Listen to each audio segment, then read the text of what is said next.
place, a hilltop in New Jersey. The setting, giant antennas like monstrous eyes and ears, straining, watching, waiting. Inside the control station, a team of specialists with ultra-sensitive electronic equipment, ready to probe the vast reaches of the sky. These men are waiting for the climax of a dramatic experiment they've been working on for many months in collaboration with the National Aeronautics and Space Administration, an experiment known by its code name as Project Echo. Men like Luke Lowry here, Dick Klon, Bill Snell, and Bill Jakes, project engineer, all scientists with the Bell Telephone Laboratories. In a few minutes, if things go right, Holmdel will communicate by telephone in a brand new way, by routing the call through outer space to Goldstone, California, 2,300 miles away, where scientists of the Jet Propulsion Lab are waiting. This call will be bounced off a man-made satellite. If it works, it will be the first time voice has traveled from the Earth up to a man-made moon and back to Earth again. This is the satellite, a huge empty balloon, here shown while still in its hangar. The inflated balloon is 10 stories high, made of a strong, new, aluminized plastic. Strong, yet only half as thick as the cellophane around a package of cigarettes. Its aluminum coating gives it nearly 100% reflectivity. That balloon will soon be hurtling across the sky 1,000 miles high over North America. Yes, these men know why they are on this New Jersey hilltop. But others may wonder, even if it works, so what? Who cares about bouncing messages off a space balloon? What's the practical good of it?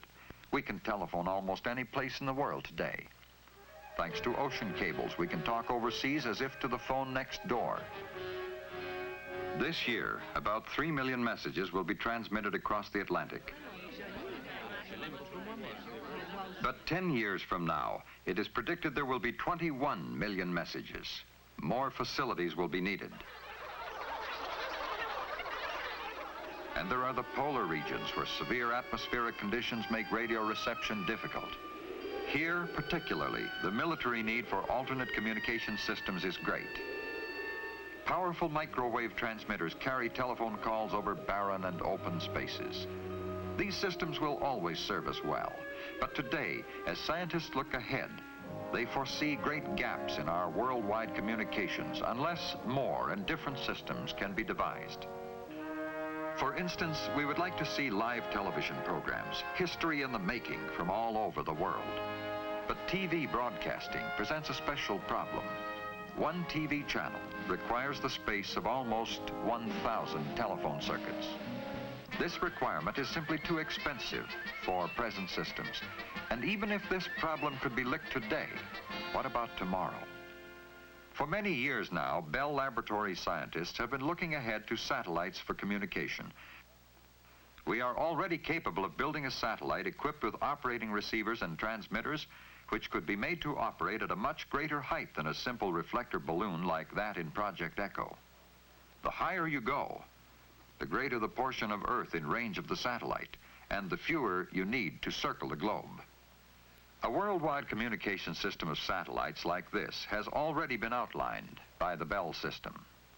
The plan envisions several strings of equipped satellites, altogether about 50 of them, orbiting at a height of about 3,000 miles. As the one you were using moves out of range, you would switch to the next one coming along, and so on.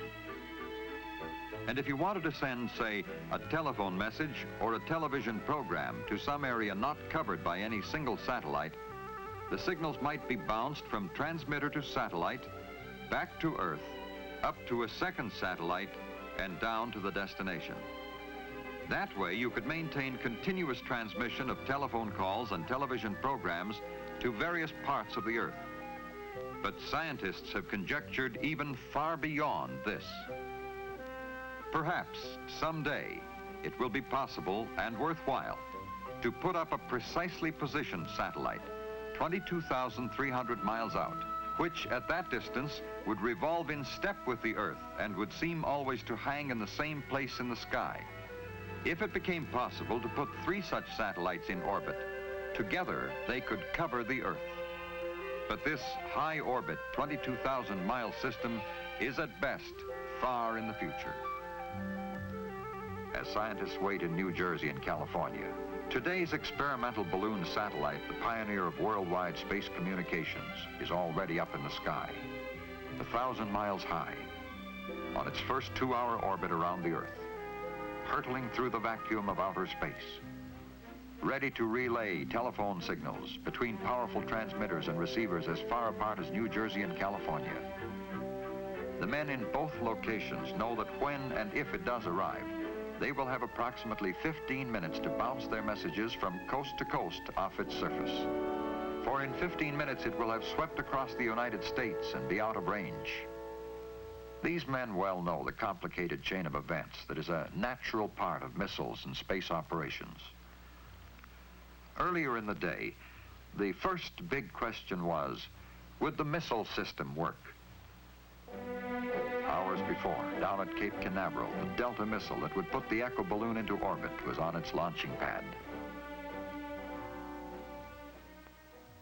Ready to be guided through space by the command guidance system, located in the Bell Laboratories control station at the Cape. Mode control switches. Less than a minute remains in the countdown. 13, 12, 11, 10, 9, 8, 7, 6, 5, 4, 3, 2, 1, 0.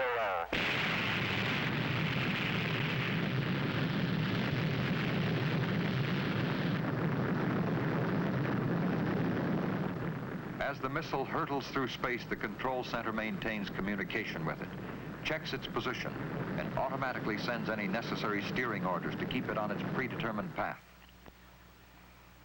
This guidance system was designed by Bell scientists, the same system that meets the precise target demands of the Titan intercontinental ballistic missile. Its job here is to put the Echo satellite in orbit with pinpoint accuracy. Will it? That is the question these men ask themselves as they finish monitoring the guided portion of the missile's flight. And will the balloon, squeezed into a 26-inch sphere, release okay? Will it inflate properly or burst into fragments? They still have to wait. High in the sky, the third stage burns out.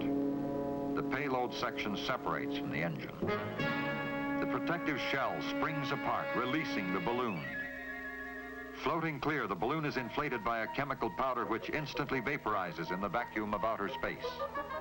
The men won't know it for some time yet, but balloon inflated and in orbit. As the minutes pass, scattered tracking stations take up the difficult job of finding the balloon and tracking it. Now it's up to Bill Jakes and these other communications men in New Jersey and California to find it. When they do, in addition to transmitting tape-recorded messages, they will talk together on the telephone. But until then, they still have their worries. This new, unique horn-type antenna, so painstakingly developed here in Holmdel, will it really eliminate static? It should, with the help of new circuitry and this other recently developed equipment called the maser. These inventions will make the weakened voice signals come in strong and clear, even after their long journey through space. This is no ordinary amplifying device. It operates in an ultra-cold vat of liquid helium at minus 457 degrees Fahrenheit. In this super cold world, the maser's ruby crystal helps keep the telephone conversation clear and easy to hear, which makes the maser one of the greatest new contributions to communications. At last, the sweating out period is about over. Holmdel is in constant touch with Goldstone by an open telephone line. The first actual transmission bounced off a man-made satellite will be from tape recordings. Goldstone has just reported they have picked up the balloon. A pinpoint in the sky, 100 feet wide, 1,000 miles out in space. Like trying to locate a golf ball a mile away.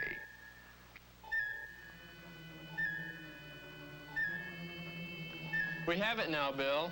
Good. Let's hope we can keep it. The signal looks good, Luke.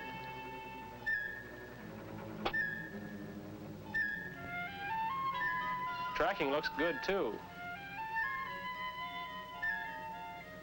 Let's see how Goldstone is doing. Hello, Goldstone. This is Homedale. We're getting your signal. How are you receiving ours? Strong and steady, Bill. Fine, fine. Okay, here we go. We're going to start our tape now, and you start yours. This is President Eisenhower speaking. It is a great personal satisfaction to participate in this first experiment in communications involving the use of the satellite balloon known as ECHO. This is one more significant step in the United States program of space research and exploration. The program is being carried forward vigorously by the United States for peaceful purposes for the benefit of all mankind. The satellite balloon, which has reflected these words, may be used freely by any nation for similar experiments in its own interest. Information necessary to prepare for such participation was widely distributed some weeks ago. The United States will continue to make freely available to the world the scientific information acquired from this and other experiments in its program of space exploration. It really sounds good here, Walt. Fine, Bill.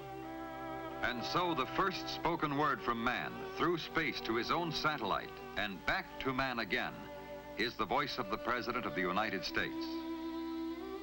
And as the satellite sweeps swiftly out of range, further transmission must wait for another passage.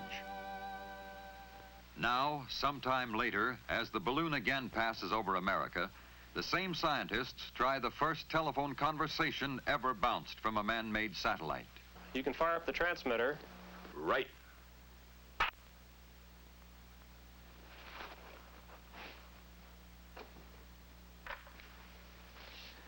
Hello, Goldstone. This is Homedale calling. Calling Goldstone. How do you read me? Homedale, this is Goldstone. You're loud and clear, Bill. Oh, wonderful. Well, it looks like all the hard work was really worth it. A new, bold stride on a long road has been taken. The road to communications between ourselves and others overseas with the same variety and dependability we now enjoy anywhere in our own country. The balloon satellite of Project ECHO is, of course, for experiment only. But it is an experiment that may result in a new intercontinental communications system. As these men of Bell Laboratories and Western Electric continue their round-the-clock program of research and development, they are determined to keep America well ahead in the field of communications. And today they are looking, as all humanity looks, to the vast potentials of outer space.